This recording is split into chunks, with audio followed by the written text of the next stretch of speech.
Bismillahirrahmanirrahim. Assalamualaikum warahmatullahi wabarakatuh. Alhamdulillahilladzi arsala rasulahu bil huda wa dinil haq yudhiru 'ala dini kulli wa kafa billahi shahida. Asyhadu an la ilaha illallah wa asyhadu anna Muhammadan abduhu wa rasuluh. Allahumma salli wa sallim wa karim wa barik ala nabiyyina wa syafi'ina wa maulana Muhammad wa ala alihi wa sahbihi wa man ittaba'ahum bi ihsanin ila yaumiddin amma ba'd. Sahabatku Majlis Keluarga Indonesia yang dirahmati Allah, Alhamdulillah wa syukurillah. Di pagi ini kita masih diberi kenikmatan oleh Allah Subhanahu wa Ta'ala, nikmat yang sering kita lupakan, nikmat ketika kita bangun pagi, Alhamdulillah sehat walafiat, kemudian kita masih bisa menjalankan ibadah-ibadah yang wajib, ibadah sunnah juga, dan Alhamdulillah di pagi ini sebagaimana biasa kita masih diistiqomahkan Allah Subhanahu wa Ta'ala untuk ngaji di Majelis Keluarga Indonesia. Ini sebuah kenikmatan yang harus kita syukuri. Puja-puji tentu milik Allah Subhanahu wa Ta'ala yang telah begitu banyak memberi kenikmatan yang paling utama dari kenikmatan iman dan Islam. Dan tentu salawat dan salam senantiasa kita curahkan kepada baginda Nabi kita Muhammad alaihi wassalam, serta para keluarganya, para sahabatnya, dan juga mudah-mudahan kita umat di akhir zaman ini termasuk eh, golongan yang disebut para pecinta risalah Nabi kita Rasulullah SAW, sebut umat yang selalu dirundukkan oleh Nabi kita, umat yang sebutnya sebagai saudara ini beliau. Dan inilah suatu kenikmatan, tentu keistimewaan yang kita miliki sebagai umat Nabi Muhammad SAW. Ketika dianggap sebagai saudara, tentu seorang saudara tidak akan mungkin disia-siakan. Dan itulah kenikmatan ketika kita nanti di akhirat kelak berjumpa dengan beliau, kemudian mendapatkan syafaatul uzma dari beliau. Amin.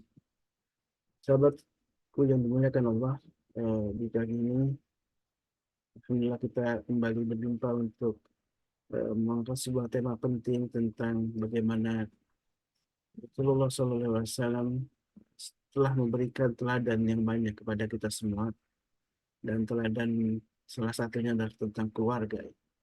Dan tidak henti-hentinya ya, tidak bosan-bosannya kita untuk mengungkap sebuah tema keluarga karena begitu sangat luas. Dan Rasulullah SAW telah eh, begitu banyak teladan dalam hal keluarga ini, dan mendapatkan Nabi Rasul uswatun hasanah, sungguh agung uswah hasanah dalam diri Rasulullah SAW, sehingga Allah pun memujinya. Innaka la'ala khuluqin azim, sesungguhnya engkau wahai Nabi memiliki akhlak yang sangat agung. Dan mudah-mudahan kita terbawa keagungannya dengan cara meneladani semua perilaku beliau. Dan hal penting tentu dalam keluarga ini, dalam tema keluarga yang senantiasa disampaikan oleh guru-guru kita, bagaimana kita bisa meneladani setahap demi setahap, bagaimana kita cara memberikan pengajaran terhadap anak-anak kita, salah satunya yang menjadi sebuah tema yang insya Allah akan diangkat di pagi ini bersama Bapak Haika. Itu sebuah tema tentang tazkiyatun nafsi, menyucikan diri, menyucikan jiwa. Ini sebuah metode Rasulullah SAW dalam mendidik anak-anak, dalam metode pendidikan terhadap para sahabatnya. Kita tahu bahwa sebuah era terbaik ya, disebutkan oleh Nabi kita Rasulullah SAW adalah khairukum qarni, umat terbaik, umat yang paling menjadi teladan, yaitu khairukum qarni, sebaik-baiknya kalian itu adalah qarni di masaku, kata Rasulullah. Summaladzi yalunahum, summaladzi yalunahum. Kemudian era setelahnya itu para tabi'in, kemudian tabi'ut tabi'in, menjadi sebuah era atau generasi yang terbaik.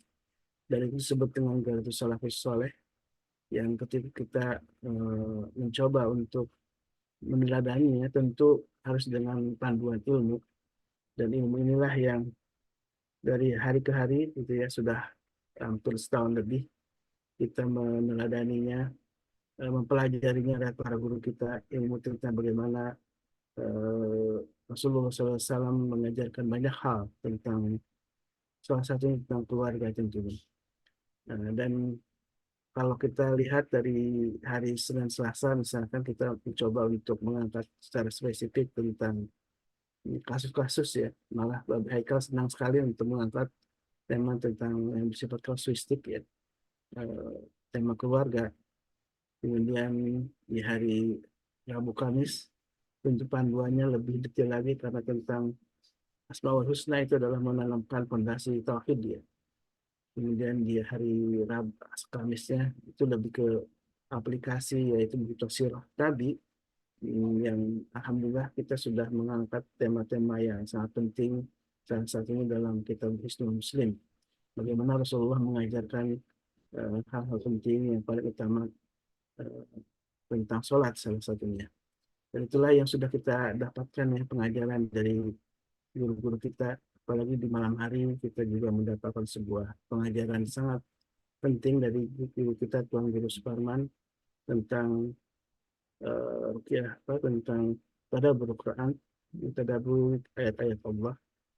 Dan di hari-hari lain ada, di hari Sabtu, ada di hari apa namanya, eh, Jumat kita tadabbur Al-Fatihah, dan sudah selesai kita menyelesaikannya, dan insya Allah akan mungkin kita akan mengkaji tentang hadis-hadis Nabi insya Allah. Dan di hari Sabtu tentang ruqyah, di hari Ahad tentang hukum Islam, semuanya menjadi kesatuan yang utuh insya Allah ya, untuk membawa kita kepada pemahaman tentang dini, tentang agama ini. Saudaraku yang dimuliakan Allah, eh, tentu tidak lupanya kami tidak lupakan selalu mengingatkan diri saya sendiri untuk eh, memanfaatkan pagi ini, tentu nasihat itu bisa dan juga untuk jamaah semuanya, memanfaatkan pagi untuk sedekah fisabilillah. Sedekah pagi ini sangat luar biasa ya.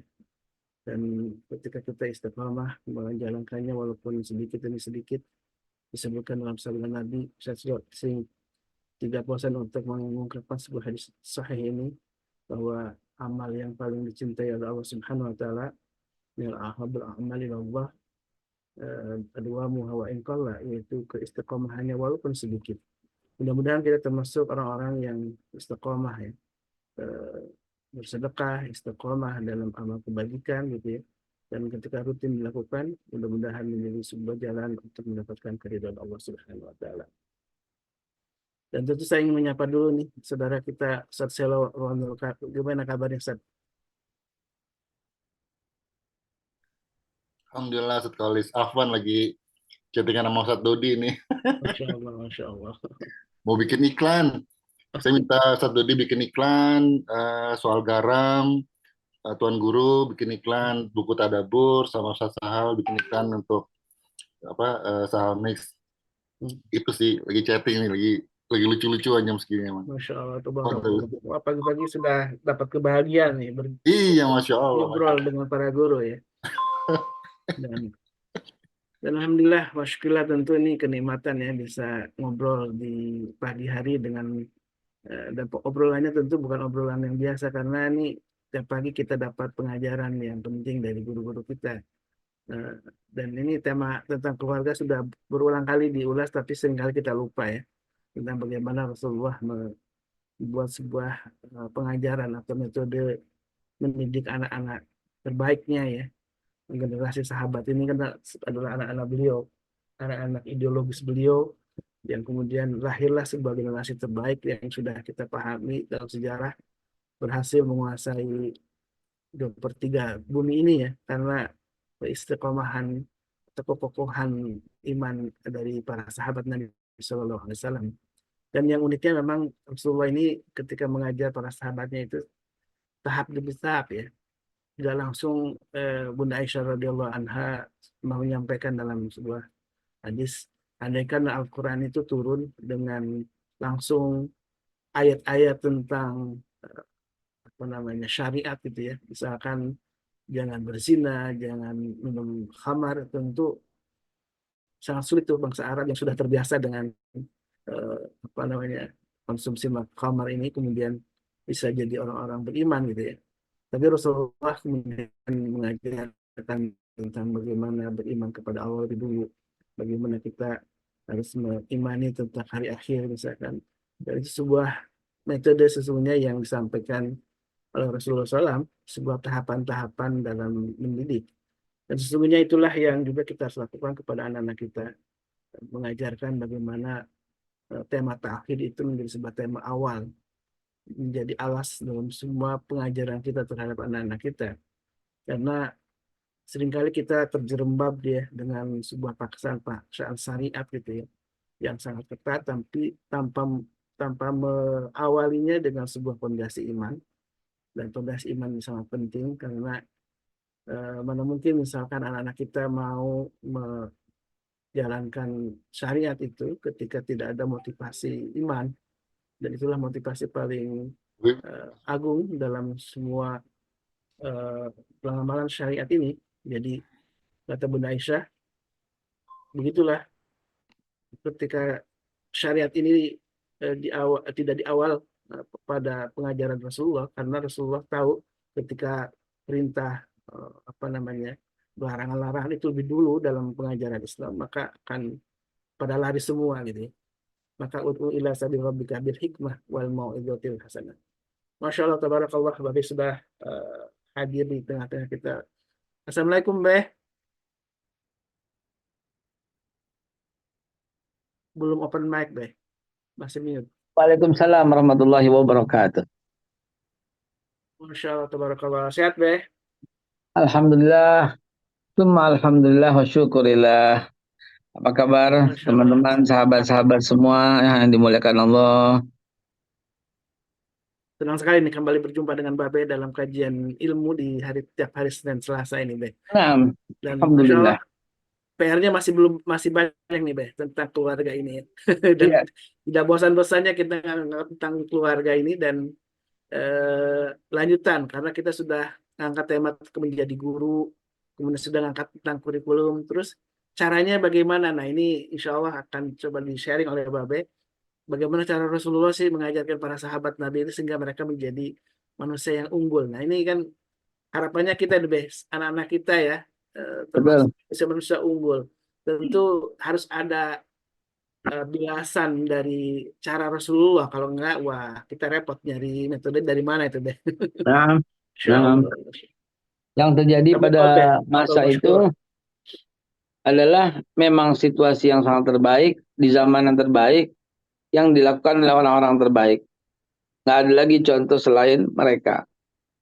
Rasulullah dan para sahabatnya. Itulah sebaik-baik zaman, sebaik-baik masa, sebaik-baik waktu, sebaik-baik orang. Nah, itulah Nabi kita tercinta, Nabi kita Muhammad Shallallahu Alaihi Wasallam.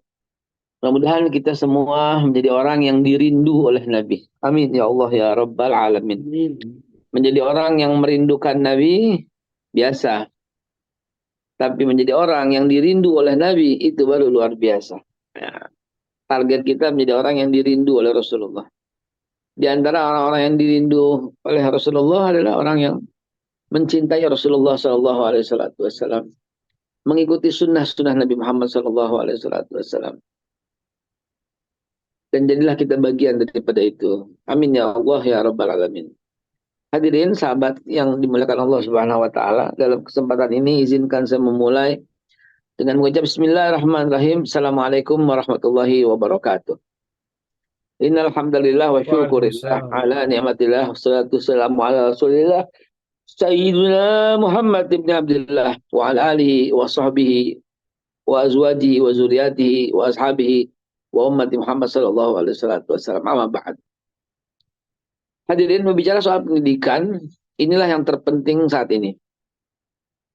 Orang-orang besar yang memahami pendidikan, orang-orang hebat, para tokoh, para pemimpin, para pemuka-pemuka dunia yang memahami pendidikan, yang memahami esensi pendidikan pasti menyadari bahwa yang paling penting adalah ilmu pengetahuan. Saya teringat dengan satu kisah yang melegenda ketika bangsa terkutuk yaitu Amerika dan sekutunya lah ya Amerika, dia melakukan pengeboman terhadap Jepang. Maka ketika habis hancur rata Hiroshima Nagasaki, Perdana Menteri Jepang itu pada waktu itu bilang ada berapa guru yang masih hidup. Nah, karena itulah salah itu kunci ya. Yang ditanyakan bukan bagaimana kehancurannya, tapi ada berapa guru yang masih hidup. Karena itu adalah kunci untuk keberhasilan. Begitu juga di zaman Rasulullah SAW. Begitu juga di zaman kita semua. Itu hanyalah sebuah contoh paradoks saja, ya, sehingga menjadi negara yang maju. Tapi apa gunanya maju tanpa iman kepada Allah Subhanahu Wa Taala? Karena itu teman-teman sekalian, mohon maaf, contoh yang saya contohkan itu adalah Jepang yang saat ini Jepang dilanda kemunduran dari sisi kemanusiaan. Yaitulah ketika ilmu dan teknologi menjadi segalanya tanpa iman, ya. Tapi yang perlu kita garis bawahi adalah dia paham banget tentang pendidikan. Lain lagi dengan Singapura. Singapura, anggaran untuk riset dan teknologinya itu lebih tinggi dari semuanya. Jadi yang tertinggi anggaran untuk di Singapura, kalau kita bilang APBN gitu kali ya, anggaran pendapatan belanja negara gitu, di sektor pendidikan, ya, yang paling penting. Dan sebenarnya negara kita secara hukum udah bener, cuman orang-orangnya aja kan yang nggak bener kan, bukan orangnya, pengelolanya deh, ya. Kenapa? Karena mencerdaskan kehidupan bangsa itu kewajiban pengelola negara. Kalau mau diusut, dibongkar, didiskusikan dengan baik, pasti kesimpulannya adalah negara, dalam hal ini pengelola negara, telah bersalah kepada rakyatnya karena pendidikan bayar. Ya, mencerdaskan kehidupan bangsa itu tercantum dalam pendidikan kita, tercantum dalam preambul pembukaan undang-undang kita. Jadi itu wajib hukumnya bagi pengelola negara ini untuk mencerdaskan kehidupan bangsa, memajukan kesejahteraan umum, ya. Jadi itu menjadi cerdas itu hak warga negara dan kewajiban pengelola negara, gitu ya. Saya mau kasih garis bawah besar dulu ya, ntar mengerucut ya kepada tazkiyatun nafs ya. Yang saya mau ceritakan adalah bahwa lihat negara-negara besar itu pasti mengutamakan pendidikan, gitu ya. Di Amerika juga demikian ya, di Inggris juga demikian, dan di mana-mana semua begitu ya, pendidikan menjadi motor dan menjadi yang terutama. Cuma sayang di negara kita belum sampai ke sana, tapi cikal bakalnya udah ada, tertulisnya udah ada, yaitu dalam pembukaan atau preambul Undang-Undang Dasar 45 kita. Nah, teman-teman sekalian, ini sebagian kecil cuplikan dari bangsa-bangsa besar di dunia yang menyadari tentang pentingnya pendidikan. Lalu bagaimana dengan Islam? Ya, sejak Rasulullah SAW memulai semuanya ini dengan perintah sebuah pendidikan, yaitu membaca, Iqra, maka di sana letaknya pentingnya ilmu pengetahuan. Kita diajarkan pula dalam kisah para nabi sebelumnya, wal tanzil nafsum ma qaddamat ligot, supaya kita bisa belajar ligot buat besok apa yang telah kita lakukan. Nabi Adam itu diajari vocabulary dulu oleh Allah Subhanahu wa taala. Ulama Adam, ya. Asma, nama-nama. Ini apa, ini apa, ini apa, ini apa, itu pengetahuan. Itu penting. Itu Nabi Adam diajarkan dulu ya, asma, nama-nama oleh Allah Subhanahu wa taala. Sehingga Nabi Adam mempunyai positioning yang lebih tinggi daripada para malaikat, ya. Maka itu fasajadu ila iblis, ya, perintah Allah, sujudlah kepada Adam, semuanya sujud kecuali iblis. Ya, iblis tuh nggak sadar bahwa yang suruh itu Allah, gitu ya. Yang suruh itu Allah. Saya masuk ke sebuah masjid besar di Bandung, sebutlah masjidnya Pak Ridwan Kamil yang bangun tuh. yang 1 triliun katanya ya, Masjid Al-Jabar. Begitu saya masuk, saya marah besar, saya dijadwalkan ceramah soal Palestina, tapi saya nggak ceramah soal Palestina. Dari Assalamualaikum sampai penutup saya ceramah cuma satu, yaitu protes di masjid sebesar itu tidak ada nama Nabi Muhammad. Siapa nih yang orang Bandung? Ya, di masjid segede gitu, Al-Jabar namanya, di Bandung, tidak ada nama Nabi Muhammad satupun. Yang ada nama Allah, Asmaul Husna, gitu. Lantas berdalih, ya ini kan nggak bisa. 1000 Allah, 1000 Asmaul Husna, ya ada berarti tanpa nama Nabi Muhammad. Orang bilang mungkin kalimat itu kata-katanya seperti kurang ajar, seperti itu pada Allah Subhanahu wa taala. Tapi tidak, esensinya adalah ya betul ya, terima kasih. Adalah Allah yang suruh begitu, Allah yang mau begitu. Allah nggak redho kalau namanya doang disebut sendiri tanpa Nabi Muhammad. Itu masalahnya. Ya, jadi bukan, saya pernah ikut pembahasan ini dibahas oleh almarhum Kiai Haji Nurholis Majid ya di Paramadina ya. Saya masih kecil waktu itu ikut pengajian Paramadina di hotel-hotel ya, diajak sama almarhum ayah saya. Itu saya ingat banget ketika dia mengatakan setan tauhidnya tertinggi katanya. Karena dia tidak mau sujud kecuali hanya kepada Allah. Bodoh. Bukan tauhidnya tertinggi, bodoh, main akal gitu loh. Nggak boleh main akal.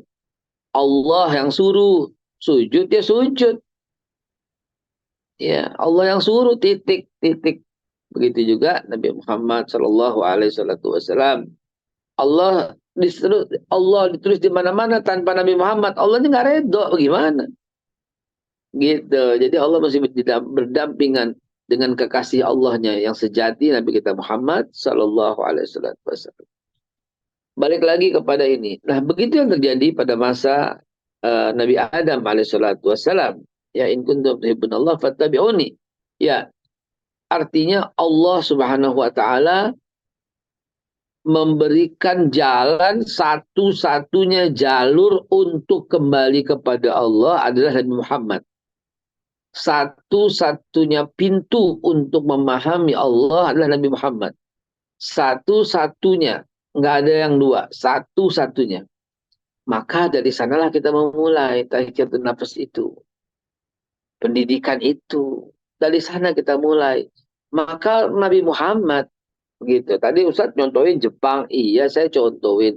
Nyontohin Singapura, iya contohin. Artinya mereka yang menghormati pendidikan akan maju. Contohin Amerika, iya. Itu sebuah contoh belaka. Tapi bagi kita seorang Muslim, tidak lain tidak bukan, contoh itu ada pada Rasulullah SAW. Dan nggak bisa yang lain. Ya, iya dong. Syafaat ya akan menjadi betul ya. Man dzalladzi yashfa'u indahu illa bi'idznih. Siapa yang diizinkan coba memberikan syafaat? Ya Nabi Muhammad. Ya. Nah, hadirin sahabatku sekalian dimuliakan Allah. Dari situ kita mulai dulu. Maka ketahuilah proses tazkiyatun nafs yang sering orang bilang penyucian diri, pembersihan diri ya dengan menggunakan kalimat nafs ya, yaitu jiwa,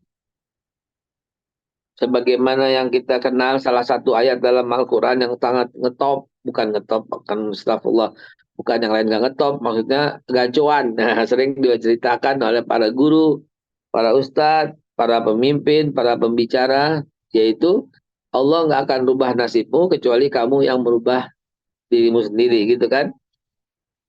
Surat Al-Hijr ya, Mas Hijr ya, Pak Ustadz Khalis ya. Innallaha la yughayyiru ma biqaumin hatta yughayyiru ma bi anfusihim. Sesungguhnya Allah tidak akan merubah nasibmu sampai kau merubah dirimu lebih dulu.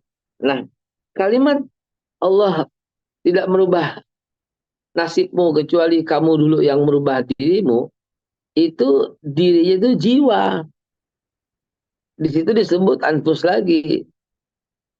Ya, di situ disebut Allah la yughayyiru ma biqaumin, nggak akan merubah nasib satu kaum hatta yughayyiru, mereka merubah ma bi anfusihim, jiwa mereka.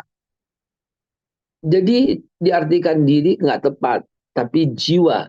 Ya, lalu bagaimana maksudnya? Ya kalau mau merubah nasibmu, jiwamu dulu berubah, kan keren. Keren sekeren-kerennya, top markotopnya. Kalau kamu ingin ada perubahan dalam dirimu, kalau kamu ingin ada perubahan dari nasibmu, kalau kamu ingin ada perubahan terhadap masa depanmu, kalau kamu ingin ada perubahan terhadap kehidupanmu, maka yang mesti kamu rubah lebih awal adalah pola pikir. Keren nggak sih? Anfus itu jiwa, inside, bukan outside. Anfus itu adalah jiwa. Anfus adalah itu apa yang ada di dalam. Anfus itu jiwa. Ya, Allah nggak akan merubah surat Ar-Ra'd. Ya, Allah nggak akan merubah. Anfusim itu jiwa. Jadi, ya, ya, bagaimana merubah jiwa? Ya, pola pikir. Maka materi kita hari ini, tazkiyatun nafs kita itu adalah pola pikirmu. Saya lagi belajar. Belajar terus dengan kehidupan dan pola pikir. Saya dihujat oleh orang dengan hujatan yang kasar.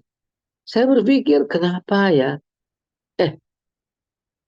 Karena dia cinta Palestina. Saya disupport, didukung sama teman-teman, sama guru-guru gitu loh. Kenapa ya? Karena dia memahami keadaan. Jadi kagak ada yang salah. Yang salah tuh kita. Nggak ada yang jelek. Yang jelek tuh kita. Ini tazkiyatun nafs. Ini proses pembersihan diri. Ini proses pola pikir dan pemahaman. Ya saya, sini nggak apa-apa dengerin Papa. Jadi yang saya sedang belajar soal tazkiyatun nafs adalah Allah nggak pernah salah. Dia selalu menguji hamba-hambanya dengan berbagai macam ujian. Ada yang diuji dengan kedekatan, kemuliaan, kekayaan. Ada yang diuji dengan dicuekin, dihina, dimarahin, difitnah, dihujat. Ada yang diuji dengan kekayaan, keberlimpahan. Ada juga dengan yang kemiskinan dan kemelaratan. Ada juga yang diuji dengan kesehatan yang prima terus sehingga dia lupa. Ada pula yang diuji dengan sebentar-sebentar sakit. Semuanya kita pahami bagian daripada niat baik Allah Subhanahu wa taala untuk mengangkat kita ke tempat yang lebih terhormat. Pasti. Karena Allah nggak pernah berbuat salah, nggak pernah berbuat jahat, nggak pernah berbuat zolim, nggak pernah berbuat aniaya, dan nggak pernah sama sekali. Pasti. Wajib. Karena yuridullah bikumul yusra, wala yuridu bikumul usra. Jadi, teman-teman kan mengetahui pasti di sosial media, saya dihujat karena mempromosikan satu produk yang namanya Pizza Hut. Saya bersyukur kepada Allah ketika dihujat rame-rame, saya bilang masih banyak orang yang cinta Palestina. Yang hujat itu pasti dia tuh marah karena saya mengendorse. Tapi kan yang muji juga lebih banyak. Yang muji itu juga hebat karena dia tahu duduk persoalan sebenarnya. Bahwa Pizza Hut tidak bayar royalti, bahwa Pizza Hut itu keluarga muslim tulen, bahwa Pizza Hut itu dan seterusnya. Jadi artinya yang saya mau sampaikan adalah ini sebuah proses pembelajaran yang baik, baik dari saya maupun dari para sahabat-sahabat di sekitar. Gitu. Akhirnya kan semua memahami, oh begitu ya. Setelah membaca. Jadi intinya adalah bagi kita ini sebuah proses kebaikan. Kalau kita bisa mengubah pola pikir. Pola pikir yang kita rubah itu adalah husnuzon, prasangka baik. Jangan sampai prasangka buruk karena sugesti membawa maut, karena Anda adalah yang Anda pikirkan. You are what you think. Jadi buat saya saat ini, dalam sebuah proses belajar, nggak masalah. Dikatain no problem. Dihina nggak ada masalah, sama sekali nggak ada masalah. Ngelirik aja kagak. Kenapa? Selama kita bisa beribadah kepada Allah Subhanahu wa taala, that's the best one. Salah satu ulama yang selalu saya dengarkan sampai saat ini, saya lihat lewat di TikTok, download, itu adalah Kiai Haji Bahauddin. Ahmad Bahauddin itu dikenal dengan nama Gus Baha. Betapa dahsyat kalimat-kalimatnya, betapa dalam kalimat-kalimatnya ketika dia tidak sependapat dengan orang yang berkata, sholatmu belum tentu diterima oleh Allah. Loh gimana sih katanya si Gus Baha. Ini kan bukan urusan diterima atau nggak diterima. Gitu. Ini kan bukan urusan itu. Ini kan urusan kewajiban seorang hamba. Keren banget, dalam banget dia bilang kan. Ini bukan urusan diterima nggak diterima. Ini kewajiban seorang hamba. Ketika seorang hamba itu bisa sujud, itu mantep dibilang itu pol banget nikmatnya. Itu kata Gus Bah. Ya. Jadi ini bukan soal diterima atau nggak diterima. Andai kata diterima nggak diterima, kita nggak pernah mikirin itu. Yang kita mikirin adalah kok diizinkan sujud sama Allah Subhanahu wa taala, itu keren banget gitu loh. Sekeren-kerennya kelakuan, sekeren-kerennya tindakan, kita diizinkan sujud oleh Allah. Dan kita sujud. Itu tasawuf tingkat tinggi banget ya. Ya. Gimana ya prosesnya ya? Keikhlasan tertinggi ada di situ. Bahwa menghamba dan sujud kepada Allah itu adalah sebuah kebutuhan dan kenikmatan. Itu sebabnya orang yang malas sujud sama Allah sama dengan apa? Munafik. Wa iza qamu ila shalah qamu kusala. Apabila dia bangun hendak salat, dia bangun dengan malas. Aku gak malas. Ya, jangan sampai ada sedikit pun rasa malas dalam sholat.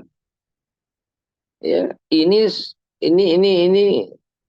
tempel munafik akan tertempel kepada orang-orang yang malas akan sholatnya. Wa idza qamu ila shalah, ketika dia mau bangun hendak sholat, qamu kusala. Dia bangun dengan rasa malas. Dia kerjakan tapi dengan rasa malas. Nah, teman-teman sekalian, jadi kata Gus Baha seperti itu ya. Andai kata sholat saya tidak diterima oleh Allah, wah saya tidak pernah mikir ke situ, dibilang gitu. Yang saya pikirkan kalau waktu subuh itu adalah setelah selesai subuh, yang dipikirin sama Gus Baha gini, segera siap-siap menyambut zuhur. Jadi dari subuh selesai, yang dipikirin ntar sholat zuhur gitu. Habis zuhur selesai, ntar dia mau menyiapkan untuk asar. Begitu asar selesai sholat, yang disiapkan itu untuk maghrib. Ketika maghrib yang disiapkan, bentar lagi isya. Begitu selesai sholat isya yang dipikirin, ntar subuh. Hari demi hari, illa liya'budun, wama khalaqtul jin wal ins illa liya'budun. Itulah esensinya, nikmatnya beribadah kepada Allah Subhanahu wa taala. Gus Ba adalah orang yang tidak punya gadget, nggak punya handphone, nggak pernah keluar pesantren, nggak pernah diundang untuk ngajar sana sini, tapi semua orang mendatanginya. Aduh, luar biasa ya. Ustaz Adi Hidayat menjulukinya dia manusia Al-Quran. Ya. Luar biasa, luar biasa. Gus Baha, carilah Gus Baha dan belajarlah dari Gus Baha tentang kehidupan. Ya, nikmat banget. Ma'asyiral muslimin, wajib rotal mu'min rahimakumullah. Maka dengan memahami esensi ini dulu, pertama ngomong ini ya, baru kita masuk apa yang telah kita dan kita terapkan pada anak-anak kita. Apa yang kita ajarkan, pola pikir kepada anak-anak kita, gitu loh. Maka beri dia ketenangan dan kenyamanan. Saya berpikir seperti itu. Kalau ada orang bilang, jangan, biar dia berjuang, biar dia merasakan perjuangan. Ya, boleh-boleh saja. Tiap orang berbeda pendapat dan berbeda aplikasi. Minimal dia harus tahu bahwa hidupnya itu terjamin. Sehingga sisanya tinggal dia berjuang. Untuk apa? Untuk mendapatkan kenikmatan sesaat. Aisyahnya udah pergi. Aisyah bobot badannya kan lumayan ya, 120-an ya, 130 kilo ya, 130 kilo. Dia mau ganti handphonenya, saya bilang bikin kamu 100, papa kasih jajan setiap bulan 10 juta. Dan ganti handphone sesering kamu mau. Gitu. Ya, itu apakah benar, apakah salah, saya serahkan kepada Allah. Tapi pola pendidikan yang ada dalam Al-Quran itu berjuang untuk mendapatkan kenikmatan. Ada satu upaya keras untuk mendapatkan satu kenikmatan. Upaya kerasnya adalah apa yang kebaikan buat kita, mereka terutama ya, dan buat kita. Saya bilang seperti itu. Dengan bobot 130 kilogram, sangat berat, takut, nauzubillah, ada banyak penyakit yang akan timbul, maka saya bilang, kalau kamu ingin tenang, nyaman, papa kasih 1 bulan jajan 10 juta, itu untuk keperluan handphone, jajan, sekolah, kuliah, dan sebagainya, Grab, dan sebagainya, biar dia kerja, dan akan papa kenalkan dengan teman papa untuk bekerja kamu. Supaya kamu bisa bekerja, supaya kamu bisa nyaman, dan kamu tenang. Bayangkan, gajinya aja udah dipegang 10 juta loh, saya bilang. Bagaimana dengan tambah UMR 5 juta, berarti 15 juta kamu pegang setiap bulan. Coba, buat badan kamu di bawah 100, nah, wallahu alam apakah benar atau salah, tapi saya yakin itu yang saya lakukan karena ada sebuah pola berjuang dengan sungguh-sungguh untuk mendapatkan satu kenikmatan. Pola itu yang saya ambil. Nah, teman-teman sekalian, di tengah-tengah situ kita ajarkan sisipkan dengan contoh pribadi.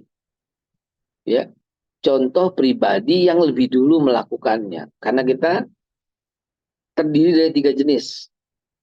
Orang anak itu menjalankan apa yang kita lakukan, anak menjalankan apa yang kita katakan, dan anak menjalankan apa yang dia rasakan penting. Yang manakah anak kita? Sebagaimana pesan Nabi, khatibun nas ala qadri ukulihim, bicaralah kepada setiap orang sesuai dengan kadar akalnya. Maka kadar akalnya apa yang kita ketahui? Oh, dia menjalankan dengan pikirannya. Maka kita harus masuk ke dalam alam pikirannya. Oh, dia tidak kok. Dia orangnya nggak baperan dan dia menjalankan apa yang dikatakan. Pilihlah kata-kata terbaik untuknya. Dia orangnya tuh kemudian. Jadi dia nggak perlu Anda lakukan, nggak perlu Anda contohkan, nggak perlu Anda katakan. Kalau dia mau kerjakan, ya kerjakan. Oh, berarti harus dirangkul, diusap, dipeluk, dicium. Nah, pola-pola seperti ini wajib standar orang tua tahu tuh begitu. Orang tua standarnya tahu tuh kayak gitu. Kalau nggak tahu sampai ke situ, waduh, orang tua yang kurang memenuhi hak-hak anak. Jangan lupa, anak punya 13 hak. Ya, yang diantaranya rezeki dan makanan yang halal. Anak berhak tahu Allah dan Rasulnya dari kita. Anak berhak ya, dicintai dengan secita-citanya. Anak berhak diberikan nama terbaik, anak berhak dipisahkan kamarnya, anak berhak diajarkan dan diberikan semua baju dan keperluan auratnya, anak berhak diajarkan Al-Quranul Karim, anak berhak diajarkan sholat dan sholatul fardhu dan sholat-sholat, anak berhak itu banyak. Sampai anak berhak diperlakukan dengan kemuliaan yang tinggi, anak berhak dicarikan jodohnya, anak berhak dikawinkan dan seterusnya. Ya, ada 13. Nanti kapan-kapan kita bahas. Apakah kita orang tua yang baik apa tidak? Udah penuhi 13 itu belum? Kalau belum, jangan berharap anak bakal taat sama orang tua. Mimpi orang tua yang telah memenuhi semua haknya, maka otomatis anak pun akan ikut. Banyak yang ngobrol japri sama saya bilang begini, Ustadz, anak saya kurang ajar. Tidak kurang ajar, tapi ada haknya yang belum kau berikan. Ada haknya yang belum kau tunaikan. Apabila kau tunaikan semua, maka insya Allah anakmu menjadi anak yang berbakti dan taat padamu. Itu aja sih kuncinya. Haknya, apakah yang dia makan itu halal atau tidak? Ada nggak kecampur barang haram yang dia makan? Oh, itu dia. Sehingga anak kurang ajar, diajarin susah, disuruh-suruh tuh nggak mau, disuruh sholat beler, disuruh ibadah nggak mau, disuruh baca Quran ntar, ngelawan. Ya karena ada haknya yang belum ditunaikan. Ya, proses pendidikannya belum tuntas. Ada barang haram yang diberikan makan ke anak, ada apa namanya, ada sesuatu yang lebih kau cintai daripada si anak, itu nggak boleh yang kayak gitu-gitu. Baik, kapan-kapan kita ulas tentang kewajiban orang tua kepada anaknya. Sekarang kita masuk pola pendidikan lagi. Nah, pola pendidikan inilah yang telah lama hilang di Indonesia. Ya, pola pendidikan ini telah lama hilang di Indonesia sejak Menteri Daud Yusuf. Dulu kita dengan bangganya bercerita tentang orang tua kita. Ya, dan kita cinta dengan orang tua kita sampai kataan, hinaan yang paling menyakitkan hati adalah ketika nama orang tua kita dipanggil. Dipanggil doang kita kesel. Ya, nama orang tua saya Hasan. Ya, maka kalau dipanggil Hasan, Hasan, itu bisa berantem itu. Itu udah penghinaan banget. Zaman SD begitu ya. Nama orang tua teman kita namanya misalnya si siapa waktu itu Samsudin. Itu kalau dipanggil Samsudin, waduh, ngamuk sengamuk-ngamuknya, bisa berantem, bisa marahan. Kita dengan bangganya pada waktu itu bercerita soal orang tua. Sekarang nggak lagi. Sekarang nggak lagi. Pada waktu zaman dulu, ya, kita diajarkan tentang moral, tentang mana yang boleh, mana yang nggak boleh, mana yang jangan, mana yang silahkan. Diajarkan semua dengan sangat detail. Sekarang, boro-boro, kita dulu diajarkan tentang hormati gurumu, sayangi teman. Itulah tandanya kau murid budiman. Nggak ada, sekarang nggak ada. Nggak ada. Itu akhlak itu. Ya. Sekarang yang dihargai itu yang juara. Sekarang yang dihargai itu yang IPA kalau matematika. IPS nggak dihargai. Fisika, biologi yang dihargai. Jadi semua mengandalkan otak sehingga hilanglah. Bi anfusihim itu hilang. Tazkiyatun nafs bi anfusihim dengan akar kata yang sama, bahwa merubah bangsa itu dengan merubah pola pikir, itu hilang. Aduh, ini kajian berbobot, kajian tinggi mutunya, ya, yang mesti seharusnya didengar oleh semua orang Indonesia. Bangsa ini mau berubah, pola pikirnya dirubah, anfus, jiwanya yang berubah. Para founding father negara ini sudah menetapkan dengan benar. Bahkan lagu Indonesia Raya pun, bangunlah jiwanya, bangunlah badannya, gitu. Ya, olahraga nomor 2, nomor 3, nomor sekian. Anfus, jiwa yang nomor 1. Proses tazkiyatun nafs inilah yang telah lama hilang di bumi Indonesia. Ya, kita ingat dulu yang mendapatkan penghargaan yang paling sopan. Siapa yang tertib, duduk rapi, manis, tidak jahil sama temennya. Ayo, maju, dipanggil. Nyanyi lagu wajib, pulang.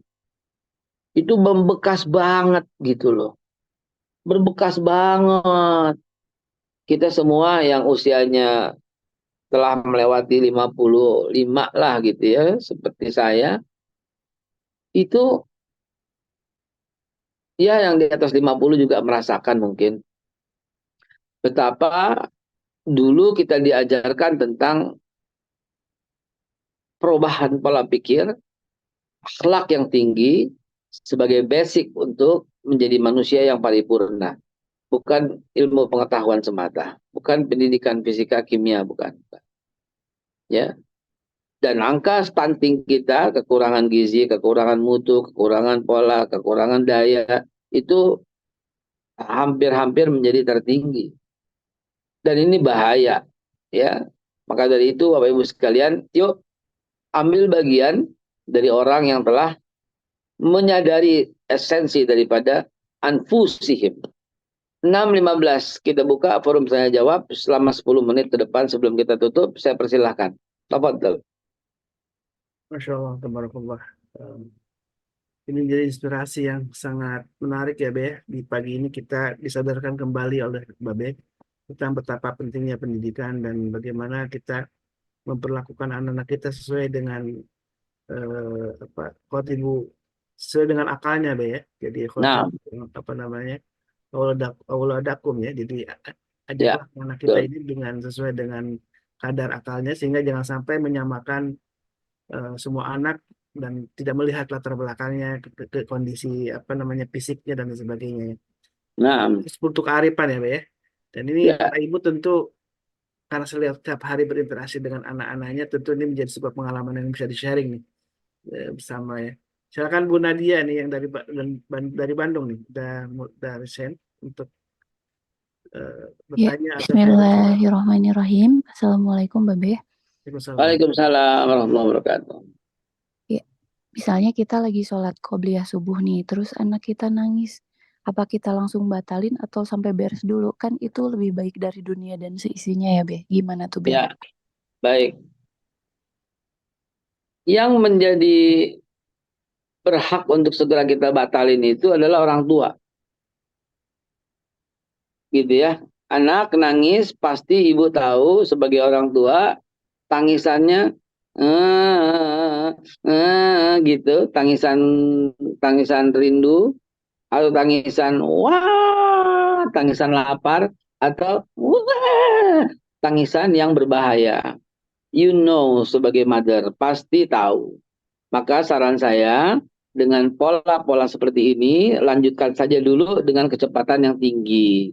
Artinya ibu bisa dengan membaca kulhu, ibu bisa dengan membaca subhanarabbiyal azim 1 kali, bisa dengan baca subhanallah saja, bisa dengan baca rabbana walakal hamd, Allahu akbar, subhanarabbiyal a'la, Allahu akbar, rabbighfirli, Allahu akbar, tahiyatul mubarakatuh shalawatibah. Assalamualaikum warahmatullahi wabarakatuh. Assalamualaikum warahmatullahi wabarakatuh. Allahumma sholli ala Muhammad wa ala Muhammad. Assalamualaikum warahmatullahi. Lihat saya, tidak sampai 5 detik. Yang penting selesai salatnya. Dalam Islam cukup banyak fleksibel, banyak yang bisa kita negotiate gitu ya. Banyak ya, kita bisa lakukan itu. Dan yang saya lakukan barusan berlaku baik sholat wajib maupun sholat sunnah. Gitu. Ketika anak menangis, pasti kita tahu tangisannya tangisan rindu, tangisan kangen, tangisan lapar, tangisan bahaya, tangisan apapun kita tahu kan dari ritme pola nangisnya gitu. Ada kalanya nangisnya itu adalah dia ingin memanggilmu, tapi dia nggak tahu cara memanggilnya karena belum bisa berkata-kata. Ada kalanya nangis itu ingin menyampaikan informasi, biarkan. Kalau setiap nangis diangkat, paru-parunya tidak berkembang. Karena nangis adalah bagian daripada proses yang anak-anak harus lakukan. Nangis adalah sebuah proses pengembangan paru-paru. Nangis adalah sebuah proses penyampaian ke seluruh jaringan syaraf. Jadi menangis is okay, gitu ya. Menangis itu okay, gitu ya. Baik, Insya Allah, mudah-mudahan jelas ya Bu Nadia ya. Silakan ada lagi yang ingin sharing atau bertanya. Kalau saya bertanya ini, Be, sejauh mana nih orang tua itu boleh punya mimpi tentang anak-anaknya gitu ya. Memang diharuskan begitu, Be ya. Tapi seringkali kita ini jadi punya obsesi yang berlebihan tentang anak-anak kita gitu ya. Misalnya saya Baik. sendiri lah, misalkan saya dulu pernah umroh bareng mendampingi Ahmad dan Kamil kan hafid Quran yang di usia 8 tahun itu sudah hafal Quran luar biasa sampai 30 juz ya, dan itu hafalannya sangat mungkin gitu ya. Sampai ketika diacak-acak itu dia hafal posisi ayatnya di mana, halamannya berapa, itu sampai luar biasa hafalnya. Sehingga saya kemudian memproyeksikan ke anak saya, pengennya seperti itu. Nah, qadarullah anak saya apa namanya, kalau menurut para dokter ada istilahnya disleksia ya. Jadi memang orang disleksia ini berbeda cara menghafalnya, dan tidak seperti orang kebanyakan agak kesulitan dalam menghafal gitu ya. Bahkan menghafal nama-nama temannya itu agak kesulitan gitu.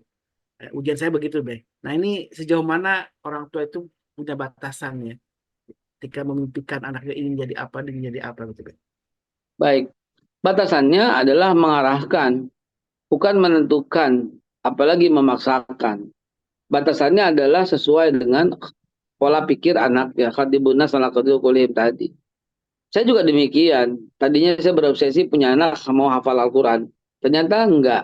Apakah itu merupakan kehinaan? Tidak. Niatmu aja udah sampai kepada Allah Subhanahu wa taala. Keinginanmu aja udah dicatat oleh Allah Subhanahu wa taala. Pahala memiliki anak yang hafal aja sudah terjadi. Dan perjalanannya adalah tentang anak kita sendiri. Dia mau apa? Kita bertugas mensupport selama itu tidak bertentangan dengan Quran dan hadis. Mau jadi pemain bola, wujudkan. Kasih dia bola. Kasih dia seragam bola. Gak ada masalah. So, coba lihat. Mr. Salah itu pemain bola yang berhasil mengislamkan berapa orang. Ya, dengan cara dia sujud, dengan cara dia hebat, dengan cara dia berpuasa, Ramadan pada waktu latihan tetap puasa. Yang lain kehausan, dia kan enggak, kenapa ini, ada apa ini? Ini kan dakwah bilhal. Keren. Ya, berapa orang yang bisa masuk Islam dengan Profesor Maurice Bucaille?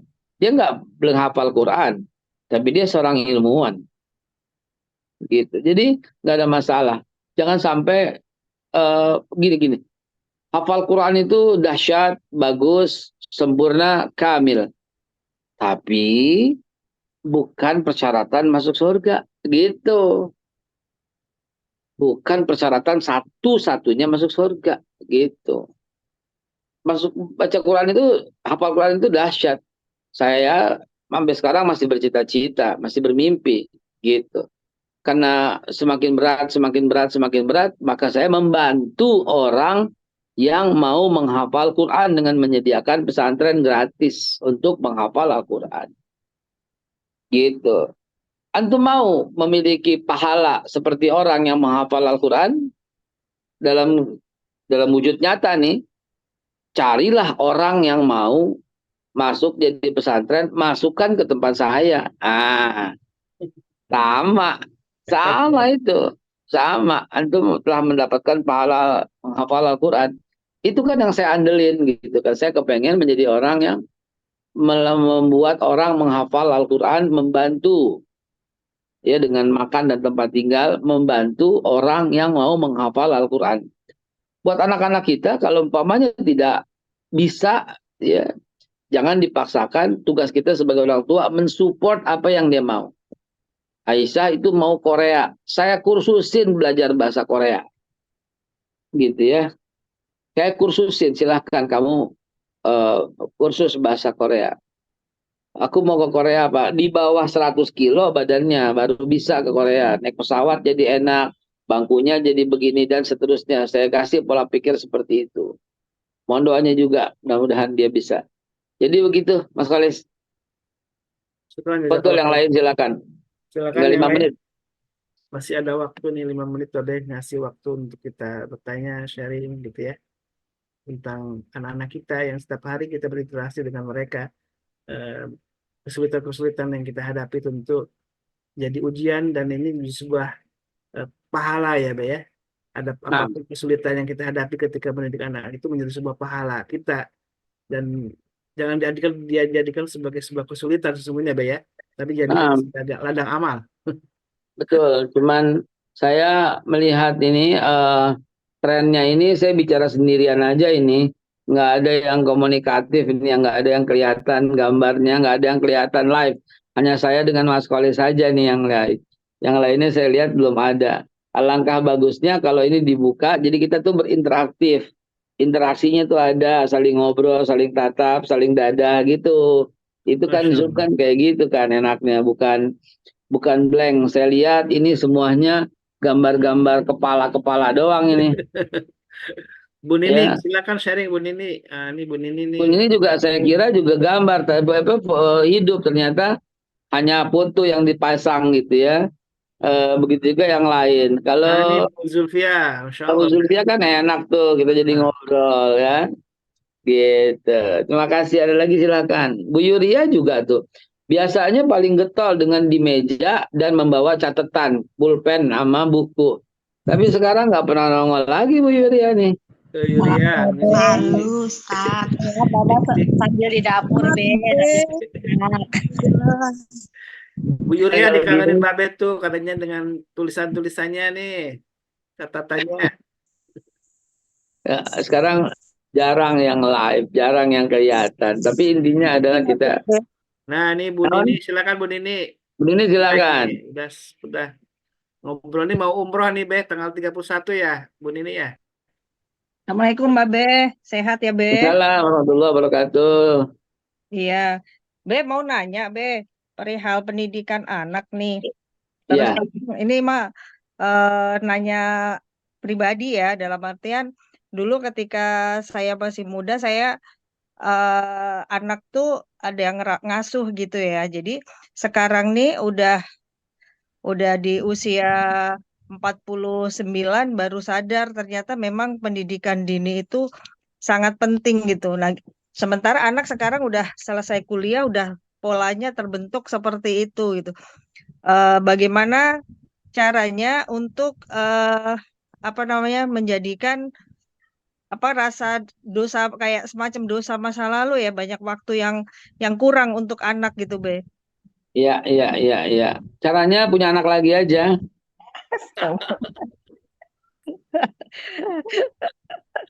Betul, tuh, Be. Punya anak lagi Bu Nini.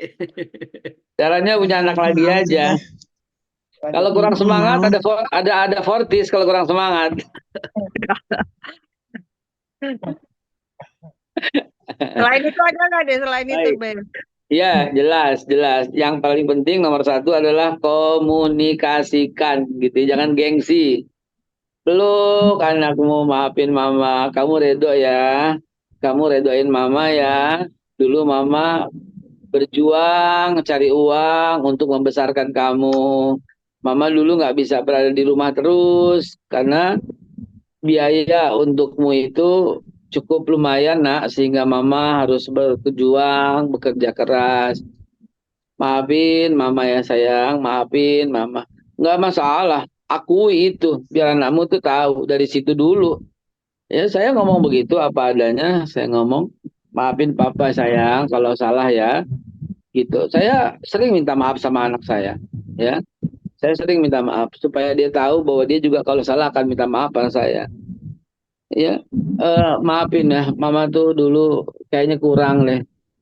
Kayaknya mama tuh dulu banyak bekerja di luar, tapi mama begitu tuh karena butuh biaya untuk besarkan kamu sayang. Dan sekarang mama masih punya waktu untuk kamu. Yuk kita jalan healing lah berdua. Saya healing berdua sama Aisyah itu. Saya jalan berdua ke mall. Hari ini saya puasa Senin. Aisyah enggak nih dia di rumah dia lagi mau minta jalan. Saya bilang oke deh ntar papa sambil buka puasa deh. Asar kita jalan deh saya bilang gitu. Iya karena saya merasa bersalah. Biar gimana pun yang bikin dia gemuk juga saya gitu. Biar gimana pun saya yang bikin gemuk gitu ya. Dan sekarang harus dia yang berjuang untuk mengecilkan badannya gitu kan. Ya, adalah kesalahan-kesalahan kita dan kita harus sampaikan dengan sangat terbuka dengan dia. Yuk berjuang yuk gitu ya. Nah, jadi apa yang Bu ini pikirkan itu wajar, lumrah, biasa dan ajak dia ibadah kepada Allah. Usahakan berjamaah gitu ya. Usahakan ajak dia zikir sebentar aja. Nah, zikir berjamaah yuk. Rezeki kita akan melimpah, akan bertambah gitu. Isa. Ya, terima kasih, Be. 6.30 kita lanjutin besok ya. Mudah-mudahan yang lain akan Bisa lebih satu nggak, Be? Boleh, silakan, Be. silakan, silakan. Silakan Bu Elvi. Assalamualaikum, Be. Assalamualaikum warahmatullahi wabarakatuh. Ini saya punya anak satu, Be. Waktu Ya. kecil itu saya sering bawa ke masjid, ke ustadz buat hafalan Quran. Terus udah 1 juz, itu saya sembunyi-sembunyi sama suami karena waktu itu suami belum ngerti soal agama. Terus setelah dia tahu, saya dilarang dibawa bawa anak saya ke masjid buat hafalan Quran itu, Be. Terus saya takut melawan suami. Nah, waktu kecil itu saya sembunyi-sembunyi itu buat anak saya menghafal Quran. Apakah saya berdosa sama suami saya, Be? Sekian. Astagfirullahaladzim. Mohon maaf, suami mualaf atau muslim? Muslim dari kecil, Be. Cuman nggak ada didikan dari keluarga, Be. Jadi dia nggak ngerti. Terus juga Ya, sekarang Rob. pergi sholat Jumat dia sendiri tuh anak saya, Be, karena sering aja bapaknya, ayo Pak sholat Jumat gitu. Tapi dia belum mau, Be. Nah, anak saya aja sendiri pergi sholat Jumat gitu. Nah, apakah saya berdosa tuh, Be, membohongi suami, membawa anak ke masjid gitu, Be? Sekian, Be. Baik, baik, baik. Yang ibu lakukan sudah benar. Justru ibu harus berjuang dengan perjuangan dan doa yang luar biasa supaya suami bisa ke masjid, supaya suami bisa sholat, supaya suami mengerti gitu. Yang ibu lakukan sama sekali tidak berdosa. Ibu sudah menjalankan yang benar gitu loh, bahwa itu hak anak gitu loh. Bersembunyi-sembunyi dari suami itu kebenaran, itu kebaikan dan harus lakukan terus.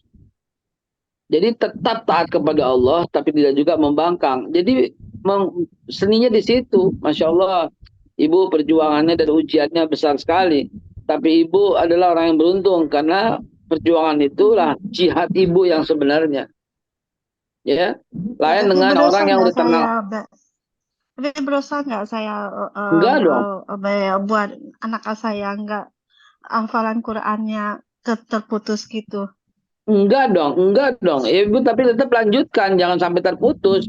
Yang saya maksud, ibu harus tetap ajarkan anaknya ke masjid, ajarkan anaknya hafalan Al-Quran, ajarkan anaknya semua ilmu-ilmu Islam dengan cara taat juga kepada suami. Cari celahnya, cari posisinya supaya suami oke, anak juga menjadi orang yang berilmu dan berhafalan Al-Quran gitu loh. Itu jihadnya ibu sendiri, itu perjuangan ibu sendiri, itu pahala yang besar buat ibu. Ibu mendapatkan telah jihad di situ. Ibu mendapatkan keutamaan dari Allah di situ. Ibu mendapatkan segalanya yang orang-orang nggak dapat. Misalnya seperti saya, nyaman, anak sholat, istri sholat, saya sholat, gandrung kepada agama juga. Mereka ngaji, mereka zikir, aman. Lalu di mana perjuangannya? Gitu. Ibu beruntung, lakukan perjuangan itu terus. Ajarkan anaknya Al-Quran, ajarkan anaknya ke masjid, ajarkan anaknya ibadah, sambil taat kepada suami. Keren. Ibu lanjutkan, jangan putus. Yang ibu Ya, lakukan sudah betul. kadang-kadang dia bilang gini, buat apa sih belajar Quran, belajar sekolah enggak gini gitu, Be. Kadang-kadang sedih juga, Be. Nggak apa-apa, doain dong, doain. Dunia akhirat harus dapat. Quran dapat, dunia dapat. Gitu.